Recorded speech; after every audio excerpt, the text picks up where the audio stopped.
Don't early lie. Part of what makes this country special is that we respect people's rights to have a different opinion. They have to respect our flag, and they have to respect our country. You really don't have a response, because no matter what you do in life, there's always going to be people that won't agree with whatever you do.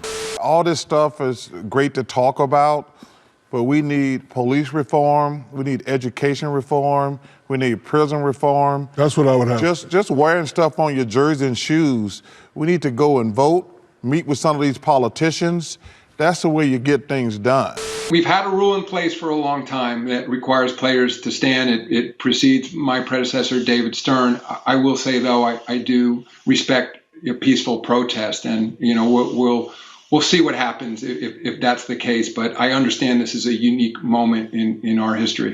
The National Basketball Association has been viewed as the most progressive league, although their practices recently should draw some form of criticism. There's no easy way around it. There are difficult conversations that need to be had in our society, and to the extent that we can provide that platform for those difficult conversations, I truly believe that's net positive for the league and for society. Adam Silver has been supportive of his players' rights to free speech, unlike... I think it's very disrespectful to our country.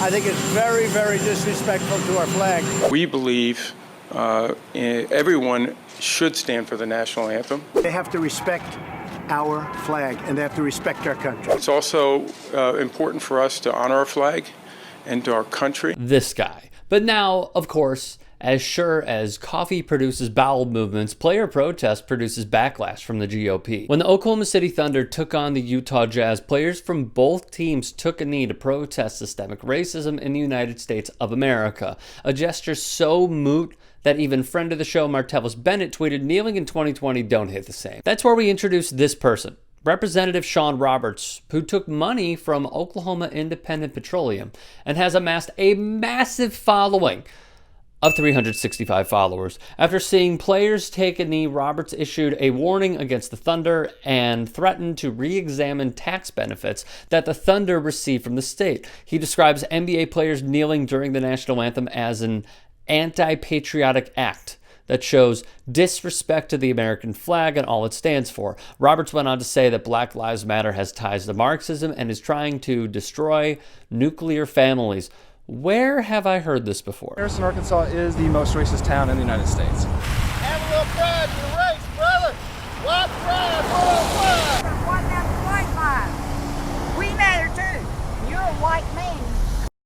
Are you a Marxist? Remember that viral video from Harrison, Arkansas? That's what Rep. Sean Roberts represents with these comments. Perhaps these funds would be better served in support of our police departments rather than giving tax breaks to an organization that supports defunding police and the dissolution of the American nuclear family, Roberts claimed, echoed by Kelly Loeffler, who co-owns a WNBA team. She also put out very tone-deaf remarks. The Black Lives Matter political organization advocates things like defunding and abolishing the police, abolishing the military, emptying prisons, destroying the nuclear family, blah, blah, blah, blah, blah, blah, blah, blah, blah.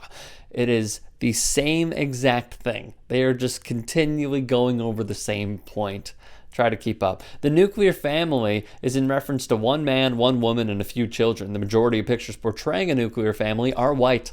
Where is the representation? Why is the LGBTQ plus class not included? The Marxist comments, a recycled Fox News talking point, spewed by notable politicians like the 45th president, Ben Carson, Ukrainian-backed Rudy Giuliani, and the bigoted PragerU. At one point, Roberts wrote, "Questioning government has always been an essential part of our republic, and I am thankful that I am not alone in that sentiment." Really? Meanwhile, Roberts is also the kind of guy to salivate at the thought of getting a shout-out from MAGA. After all, he wants to create Donald Trump Highway on Route 66. Kissing ass is literally not strong enough of a motto and a mantra for Sean Roberts.